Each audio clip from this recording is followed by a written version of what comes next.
Hi everybody, welcome to Sprague Woodturning. My name is Jim. If you haven't been here before, this is predominantly a turning channel where each and every week I show people how to make things on the lathe. This week we're going to be working with some cores.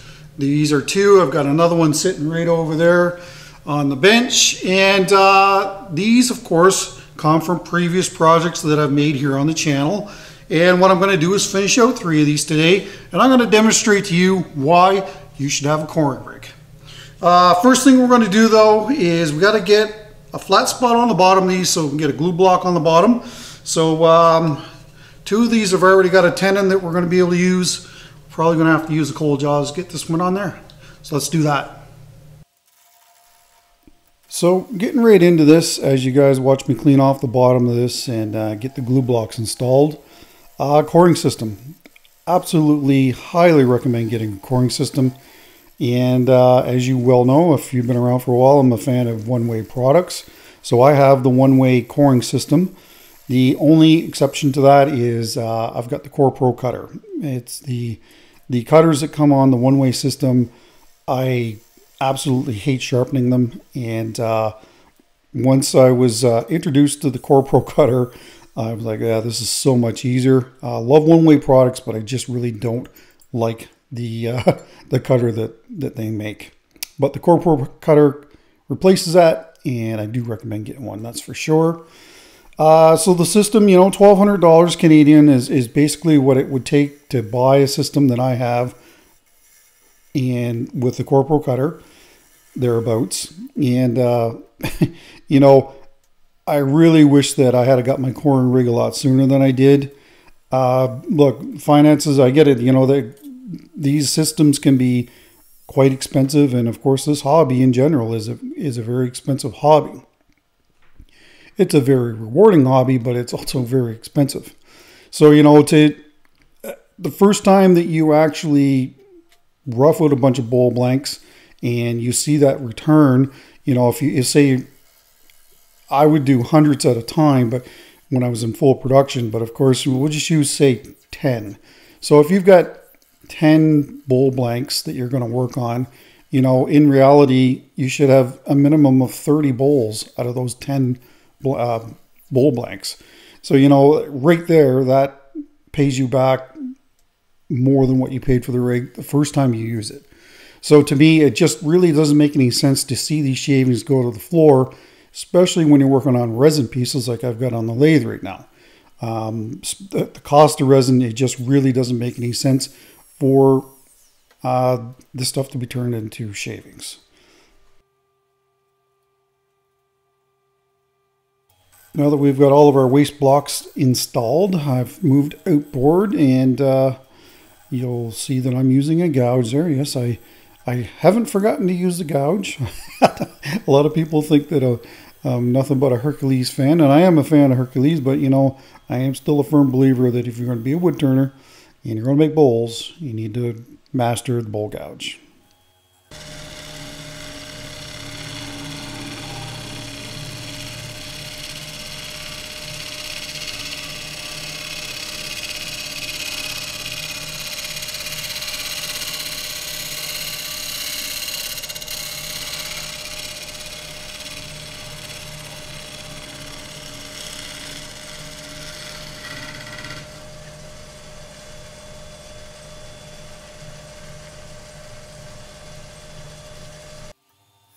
So that was a shear cut, for those who were wondering what I was doing there.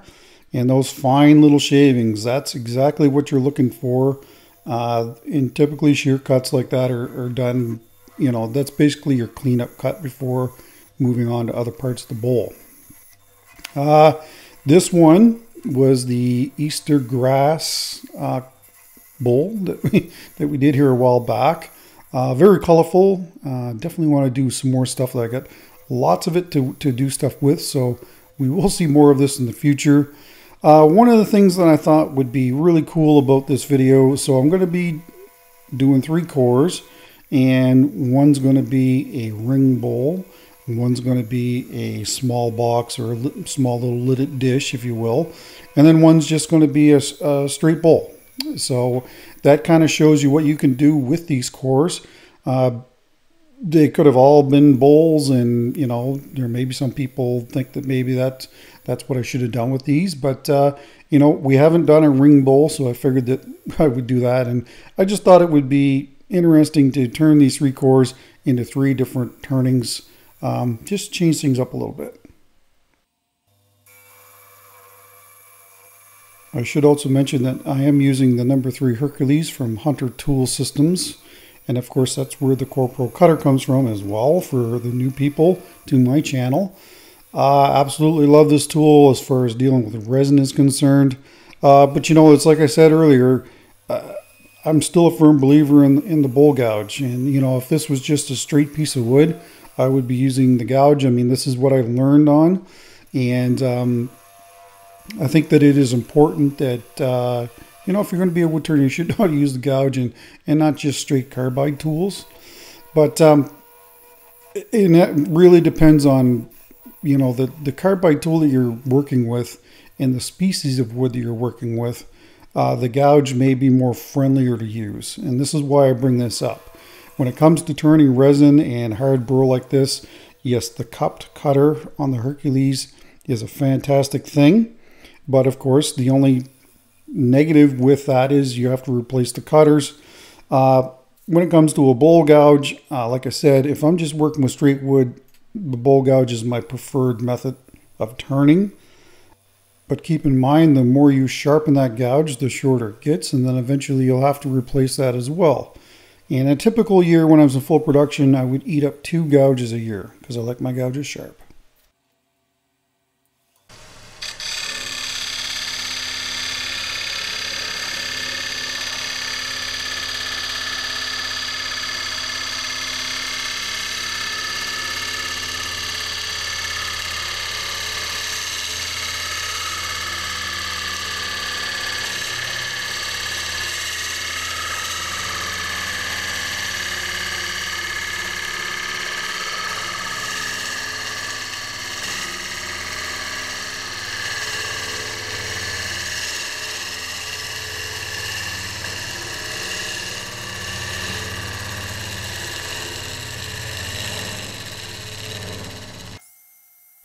So what we're going to do with all 3 of these pieces is sand them from 60 to 180 using the 3.5 inch nipple disc from sandpaper.ca, link in the description below.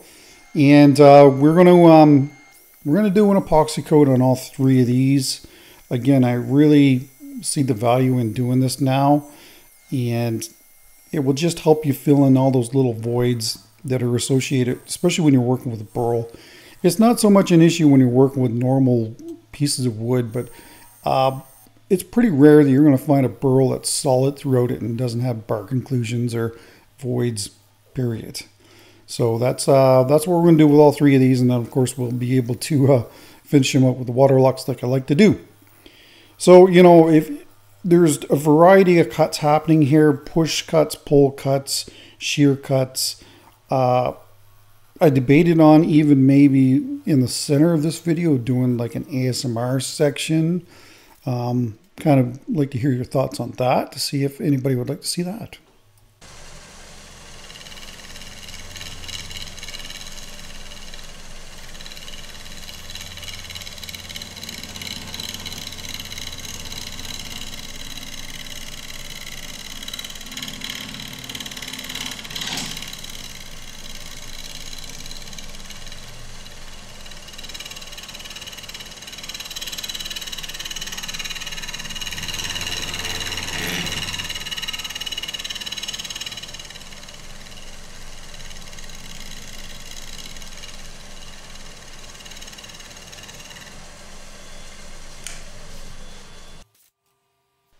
So of the 3 pieces that I've made this week, there's not a whole lot of burl in this piece. This is definitely resin dominant. It's kind of interesting that both of those burls are maple burls, and it just really goes to show you the difference in variety in burls from the same species of tree. One could have been a soft maple, one could have been a hard maple. Regardless, they're both maple and they look completely different.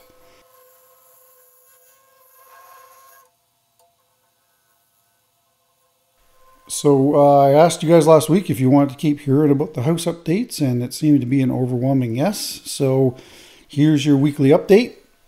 Nothing to report.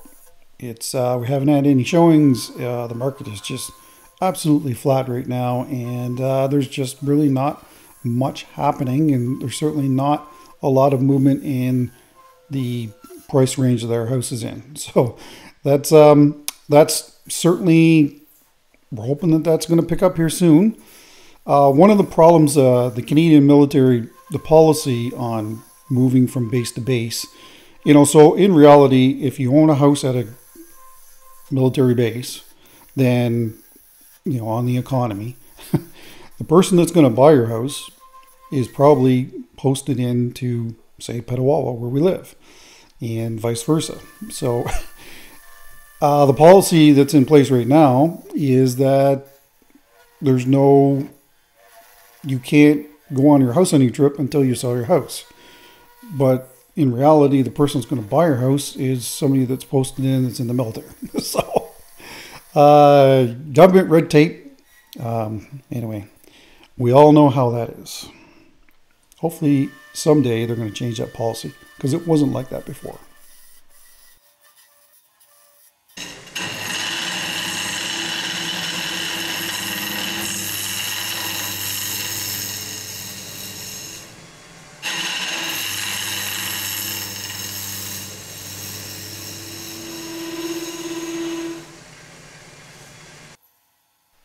So in other news, my wife and I did fly home to New Brunswick and shot a video on the future site where the house and the new workshop is going to be built.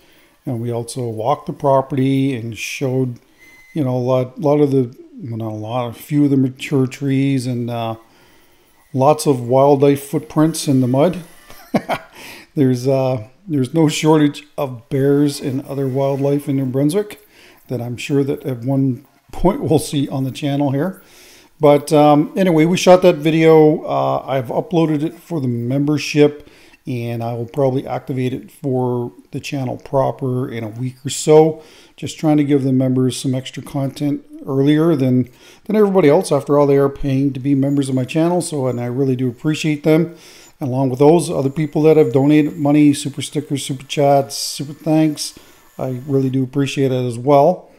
So hopefully you guys are going to find that interesting when it's posted. It's a bigger property, something like 18 acres. It does have some mature trees on it, and the property itself borders up against my father-in-law's property. So there won't be any issues probably going in there and cutting the odd tree here and there.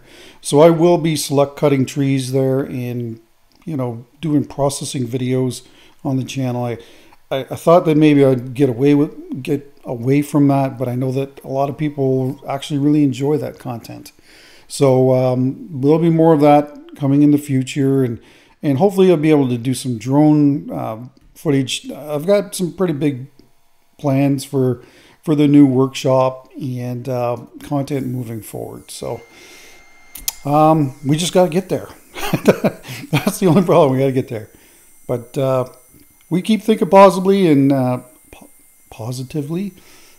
hopefully we'll get there very soon.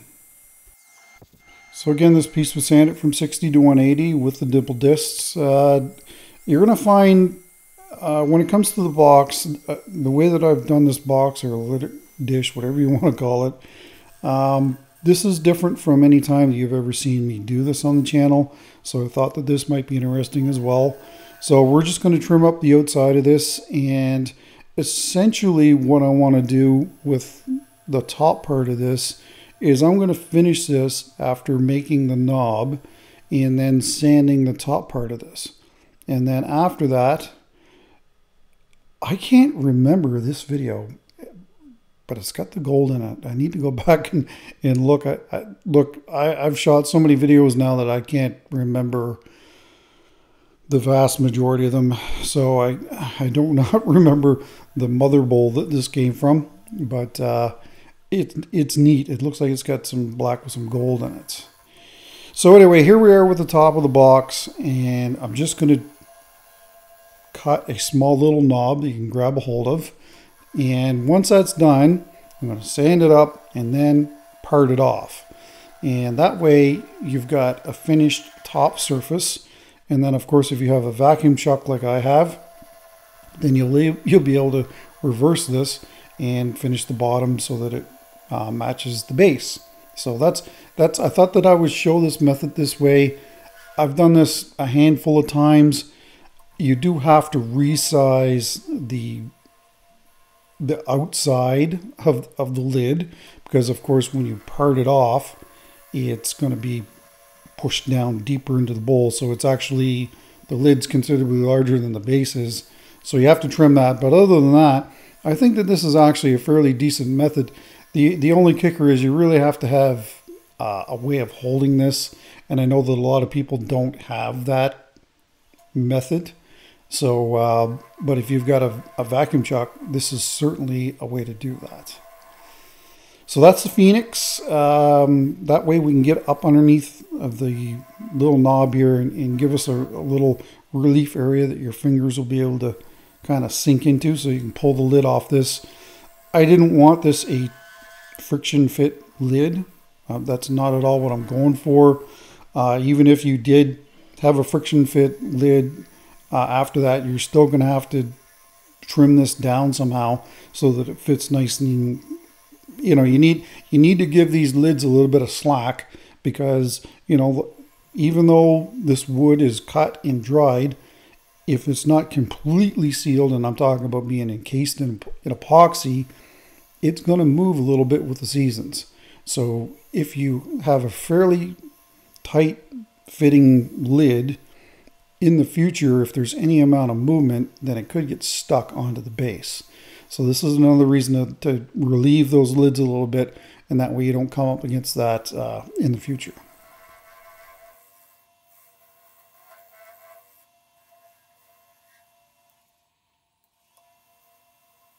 So I'm just mostly working on the little knob area here. There was a mark from what looks to be maybe where the Live Center was pushing on this, so I need to delete that.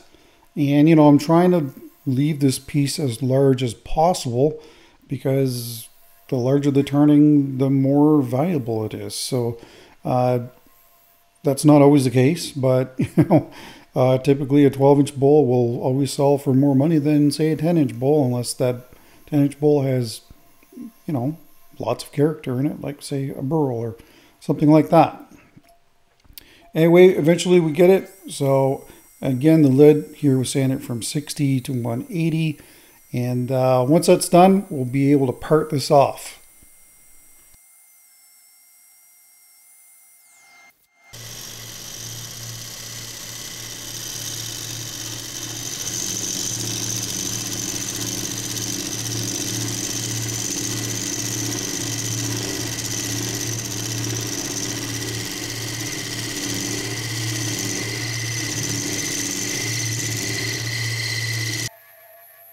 Started with the 3/16 inch parting tool from Crown, and then you'll see me switch out to a thinner parting tool.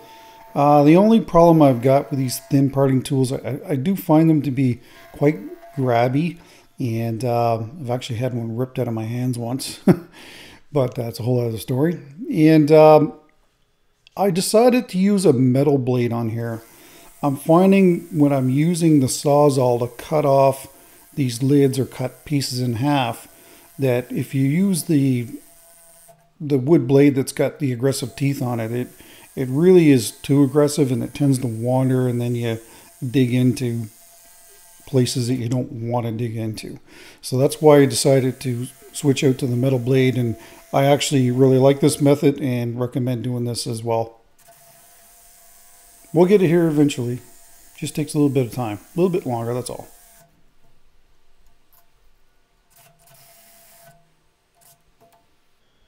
Here, cut off fairly evenly. So now we got to, of course, take out the inside of the bottom of the bowl or lidded dish, box, whatever you want to call it. I guess that this is technically a lidded dish. A box would be something that's taller than it is round. and it's usually typically end grain too. That's what most boxes are made from. And one of the reasons why a lot of boxes are made from end grain is because end grain will typically expand and contract at the same rate. You don't have end grain and side grain in, say, the lid or the body, so it typically moves evenly, and you can get away with friction fits with boxes like that, where if they're side grain, like in a typical normal bowl, you're going to have some issues down the road as far as trying to get the lid off is concerned.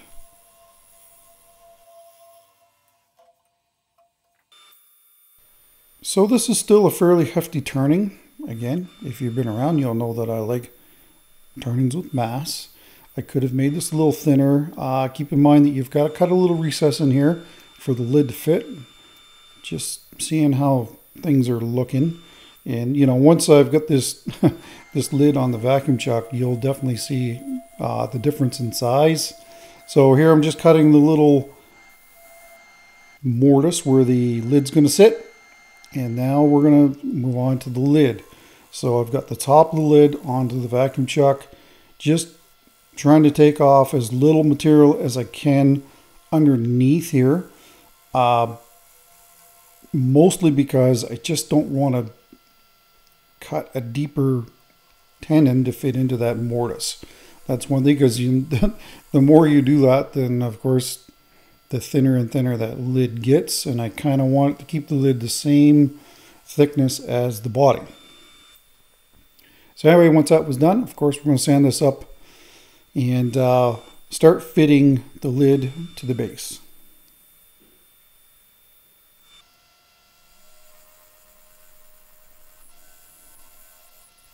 You want to be taking light cuts here, this is for sure.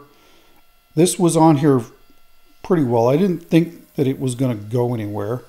And I am just slightly undercutting right next to where the tenon is, so that when the lid sits down on the bowl, that it actually shuts completely.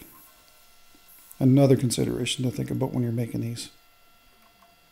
There you can see the difference in the size between the lid and the bowl. So I'm just going to mark this out with a pencil, and I'll just start whittling away and keep fitting the base until I figure that it's good. Keep in mind, you still have sanding to do, so if you cut this down to the outside profile of the base and then start sanding, then the top is probably going to be too small.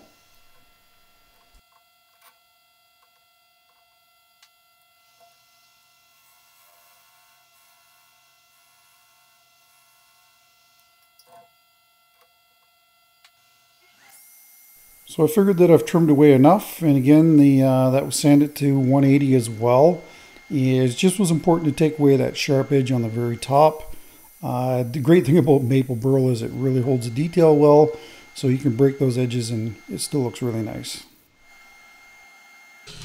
All right, what I have here is 3 ounces of the Pro Series. I don't have a lot of time to do this because I'm worried about this setting up, so I'll just keep mortaring through this. This will be directed primarily at the new people, but that is a silicone barbecue brush. And when I'm done with it, I clean it in acetone. Works great. That's my heater running in the background. Sorry about that. I'm going to say that this is definitely the most flashy one. There's no doubt about that. Looks almost the same as the mother bowl that it was cut from.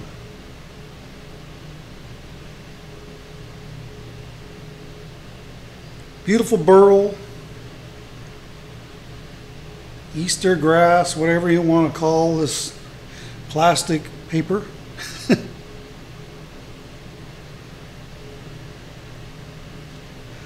Next one coming up.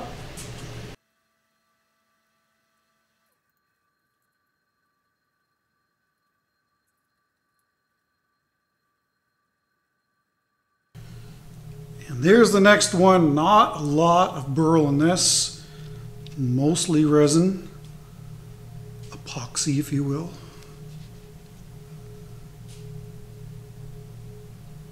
That's different burl from this one. Lots of nice pearl effect in this too.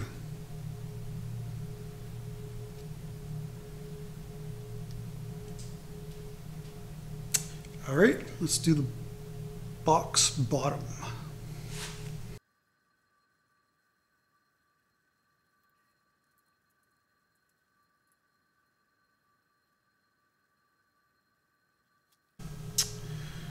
This one looks like it's got a little bit of gold in with the black. Might be able to see it better there. It's a nice little box, actually.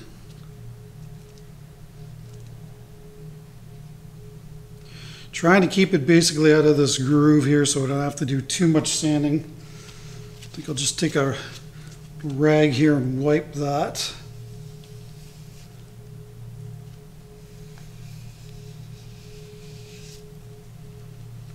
Just going to be a lot easier to sand that tomorrow. There you go. Top coming up. Now I could have mounted this on my vacuum chuck and did one side at a time, but of course you'd have to let that cure overnight. So with the goal here to just fill in any kind of voids in this, I figured it was fine to do it this way, and I would just sand it off the next day after it cured.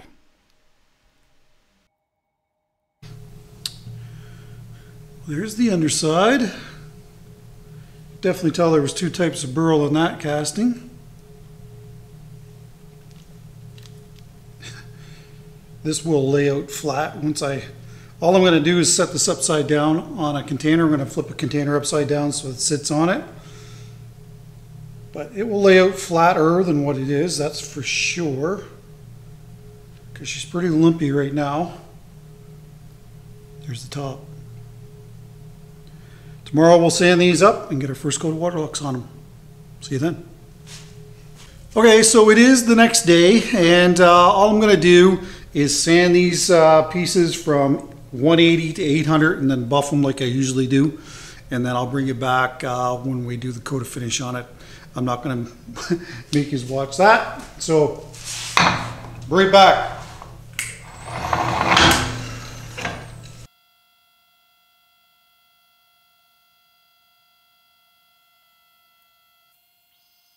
There's the top with its first coat. Looks pretty nice, I must say. We're going to have to do the bottom separately, but it's all sanded and ready to go as well. Beauty. The bottom of this piece is next. There's the bottom of the box. It's got some really cool resin in it. I think that's gold. This is an older one, I believe.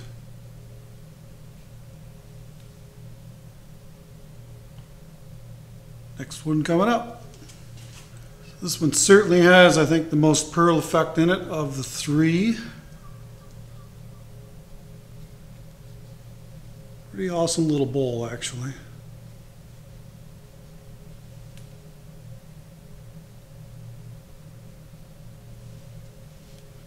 That burl is actually pretty wild looking. Pretty darn cool. All right, last one coming up.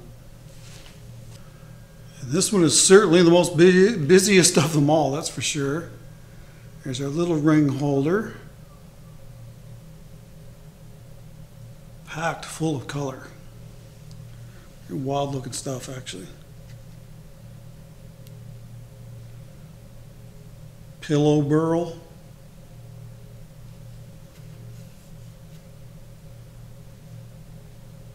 Beautiful burl.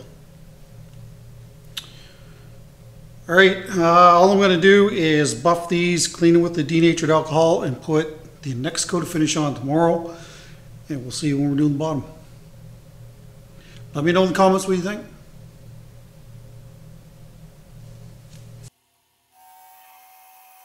So as you watch me cut these from the waste blocks, I'd like to personally thank you all for watching the video, especially the ones that have watched all the way through. I really do appreciate it. And, you know, hopefully I've demonstrated here today that it really is worth your while to get one of these coring rigs. I value these bowls and this lidded dish at, you know, $350 to $400 Canadian for all three. That's kind of where I'm at price-wise on these, because I know that there's going to be some people asking. But anyway, that's going to do it for the video. Thanks again for watching. Let's have a last little chat about these three beautiful little pieces. All right, so we've got a few things to cover here. I'm finally over 125,000 subscribers, so thank you so much. Mike Hunter wanted to send me a gift for 100,000, but anyway, they just didn't line up in time. So he said, well, I'll send you one when you hit 125,000. So pretty awesome. He sent me a Hercules, and it's, you know, great, 125,000 subscribers. Congratulations. And yeah, it's a brand new number 3 Hercules, and the handle too is got some really nice, looks to be maybe curly maple in it. So thank you, Mike. I really appreciate it. One of the things that I'm lacking in this workshop is I really want to have an outro space that I can display my thumbnail, and, you know, stuff like this will be mounted on the wall too. I do like having the workshop in behind me though at the outro, so I don't know what we're going to do there in the future, but regardless, this will be on display somewhere in the workshop, that's for sure. So there's that. Now Designer Epoxy is stepping up their game with the Hypershift. So this is 5 new Hypershifts from Designer Epoxy. So we are definitely going to be using these in the future, maybe even next week. I said to Gabriel, I said, I might even combine them all in a casting, and he says, yeah, that would be great. So I think that he really wants to see that. So maybe next week, I'm not sure, we'll have to figure that out. But, you know, there's lots of possibilities with all these different colored Hypershifts. And of course, the other ones are white, and then of course they have the other pigments in them to make them shifty. Shifty, yeah, I guess we'll call it that. And color shifting. But it'll be fun to figure these out since they're different colors and combining them with other colors. So that will be in the future. So thanks again to Designer Epoxy for sending those along. Now the other thing from Designer Epoxy is they have 2 new gold liquid pigments. So this one is pure gold and this one is diamond gold. And I've been bugging them to come up with another gold like this because I really think that this will look really nice when we do the kintsugi method again, and we will cover that again here in the future. Next time I'm going to make bigger, wider veins so it's more prominent. So again, can't wait to tear into these. Thanks again, Designer Epoxy. All right, let's talk about the bowls. First one will be the Paper Fair bowl, the ring bowl. And certainly the busiest of them all, that is for sure. But it does have some really nice, beautiful burl in it. Can't argue that. Here is the very bottom. Just had enough room to barely get it on the wood. And size on this is, I got this written down, I'll put the metric conversion up on the screen. This is 7 1/4 inches across, 1 5/8 inches tall, and it's about 5/8 in thickness. So it's for its size, it's heavy, and you know, that's the way I like it. Cool. Next one is the box, lidded dish, and I'm trying to line up the grain here. Actually lines up quite nicely. I did notice a little smudge mark on the top, so when I sat this down on top of the container, I guess I must have touched it with my glove and I didn't see that, so no big deal. There is a coat of finish on the inside, so that's going to need another coat, and now it's going to need another coat on the outside too. And here's the base.